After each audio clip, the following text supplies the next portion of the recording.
Good morning! Ito po ang ating special offer, sinangag ng mani at pakinggan niyo po ang ating mga balita. Yoroshiko po! Magandang umaga po. Ito po ang unang balita na mag-usap tayo by Vicky Osawa.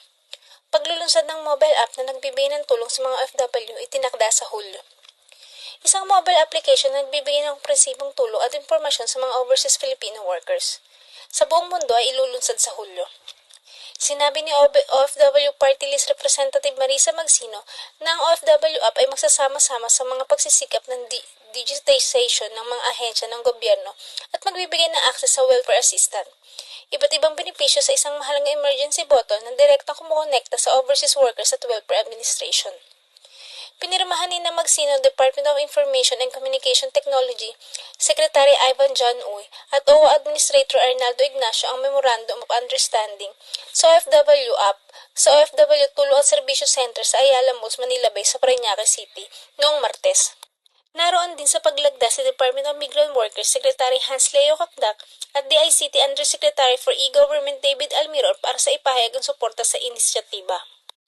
Sinabi ni Magsino na mga umuusbong na feature ay isasama mamaya ang mga serbisyo ng mga ahensya ng gobyerno na may madalas na transaksyon sa OFW, kung saan ang DMW nagpapahiwatig ng layunin nito iugnay ang mahalagang serbisyo sa OFW app. Ang simulation ng app ay magsisimula sa pamamagitan ng participation ng mga piling OFW sa buong mundo para sa kanilang feedback. Ang app ay formal na ilulunsad pagkatapos ng fine-tuning ng interface at mga serbisyo nito sa pamamagitan ng konsultasyon sa mga end-user. At yan po ang unang balita na mag-usap tayo by Vicky Osawa.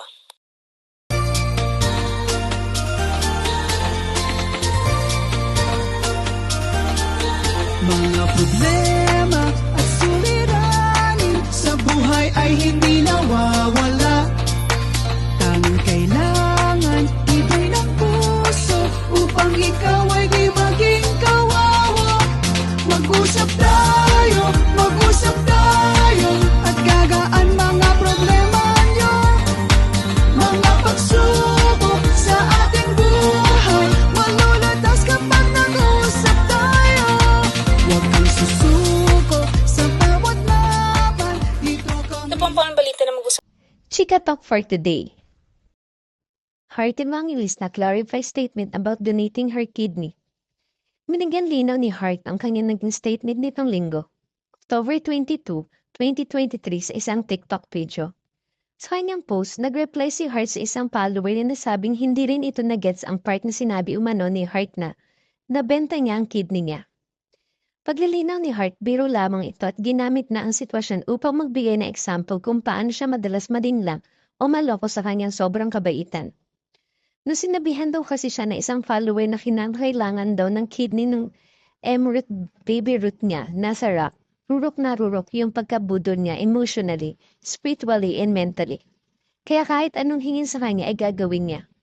Tapos sinahabi naman daw ng isang conniving kembot na tutubo naman daw yung kidney niya, uminom lang daw siya ng vitamin B complex. Nagbibiro lang daw siya, kasi ganun karurok yung belief. Yun daw ang ibigay niya, ibig niyang sabihin, sabi ni Hart. At siya ng ating Chika Talk for today. Tayo by Vicky Osawa. Pinay, sinaksak ang asawa matapos hanapan ng pagkain. Osaka City, Minami-ku. Ayon sa news na ito, hinuli ng mga pulis ng isang kababayan nating Pinay, age 64 years old, matapos itong saksakin at mapatay ang kanyang asawang Japanese. Nangyaring insidente sa loob ng kanilang bahay. Gamit ay isang patalim, sinaksak nito ang sa tiyan ng asawang lalaki, age 76 years old, at siya din ang tumawag sa mga pulis. Agad nila itong pinunta at nakita nila ang lalaking nakahandusay. Isinugod nila ito sa ospital subalit hindi na nailigtas at namatay.